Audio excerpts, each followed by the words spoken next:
अस्सलाम वालेकुम। ब्रीथिंग यानी सांस लेना एक ऐसा अमल है जिसके ज़रिए हम इन्वायरमेंट से एयर को इनहेल करते हैं ताकि हम उस एयर में से ऑक्सीजन ले सकें, और इम्प्योर एयर जो हमारे लंग्स यानी हमारे फेफड़ों के अंदर मौजूद होती है उसे बाहर निकालते हैं। ब्रीथिंग के अमल को दो फेजेस में डिवाइड किया जाता है। पहले फ़ेज़ को इनहेलेशन या इंस्पायरेशन कहते हैं, दूसरे फ़ेज़ को एक्सहेलेशन या एक्सपायरेशन कहते हैं। इंस्पायरेशन का मतलब है सांस अंदर लेना। इंस्पायरेशन के दौरान हम इन्वायरमेंट से प्योर एयर को अपने लंग्स के अंदर इनहेल करते हैं। एक्सपायरेशन का मतलब सांस बाहर निकालने का अमल।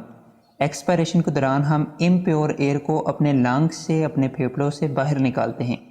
हमारे लंग्स, हमारे फेफड़े खुद से एयर को इनहेल या एक्सहेल नहीं करते, बल्कि हमारे रिस्पायरेटरी सिस्टम के अंदर कुछ स्पेसिफिक स्ट्रक्चर्स मौजूद होते हैं जिनकी मदद से लंग्स एयर को इनहेल करते हैं और एक्सहेल करते हैं। उनमें से एक स्ट्रक्चर है डायाफ्राम। डायाफ्राम स्केलेटल मसल से बना हुआ गुंबद नमा स्ट्रक्चर होता है जो हमारे लंग्स के नीचे मौजूद होता है। डायाफ्राम कॉन्ट्रैक्ट और रिलैक्स होता है जिसकी वजह से हम एयर को इनहेल और एक्सहेल करते हैं। इसी के साथ दूसरा स्ट्रक्चर हमारी रिब्स के दरमियान मौजूद इंटरकोस्टल मसल्स हैं। इंटरकोस्टल मसल्स भी इनहेलेशन और एक्सहेलेशन के दौरान कॉन्ट्रैक्ट और रिलैक्स होते हैं। अभी हम ब्रीथिंग के दोनों फेजेस को थोड़ा डिटेल से डिस्कस करते हैं। इंस्पायरेशन यानी सांस अंदर लेने के दौरान डायाफ्राम के मसल्स कॉन्ट्रैक्ट करते हैं, यानी डायाफ्राम के मसल्स सिकुड़ते हैं और डायाफ्राम नीचे की तरफ मूव करता है।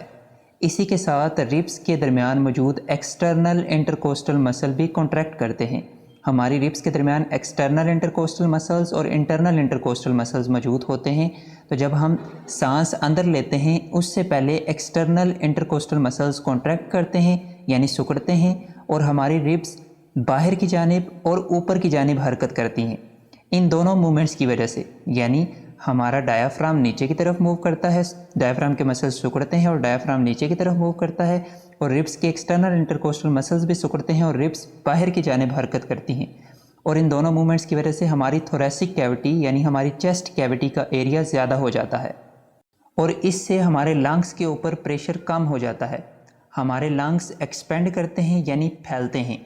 जब लंग्स एक्सपेंड करते हैं तो लंग्स के अंदर हवा का प्रेशर भी कम हो जाता है, और इन्वायरमेंट से जो एयर होती है वो प्रेशर के साथ हमारे लंग्स के अंदर दाखिल होती है, और इस तरह से इंस्पायरेशन का प्रोसेस कंप्लीट होता है। फिर गैशियस एक्सचेंज के बाद जब हमारे ब्लड से कार्बन डाइऑक्साइड हमारे लंग्स के अंदर आ जाती है, उसके बाद एक्सहेलेशन के दौरान हम इम्प्योर एयर को जो हमारे लंग्स के अंदर मौजूद होती है, जिसके अंदर कार्बन डाइऑक्साइड ज़्यादा होती है, उसे हम बाहर निकालते हैं। एक्सहेलेशन के दौरान डायाफ्राम के मसल्स रिलैक्स करते हैं और डायाफ्राम ऊपर की तरफ हरकत करता है। इसी के साथ रिब्स के दरमियान मौजूद एक्सटर्नल इंटरकोस्टल मसल्स भी रिलैक्स करते हैं और रिब्स अंदर की तरफ मूव करती हैं। इन मूवमेंट्स की वजह से चेस्ट कैविटी का एरिया कम हो जाता है और लंग्स के ऊपर प्रेशर बढ़ जाता है। जब लंग्स के ऊपर प्रेशर बढ़ता है, लंग्स सिकुड़ते हैं, हमारे फेफड़े सिकुड़ते हैं, और लंग्स के अंदर हवा का प्रेशर भी ज़्यादा हो जाता है। जब हमारे लंग्स सिकुड़ते हैं तो उनके अंदर एयर का प्रेशर भी ज़्यादा हो जाता है, और इम्प्योर एयर फिर हमारे लंग्स में से प्रेशर के साथ बाहर आती है। इस अमल को एक्सहेलेशन कहते हैं।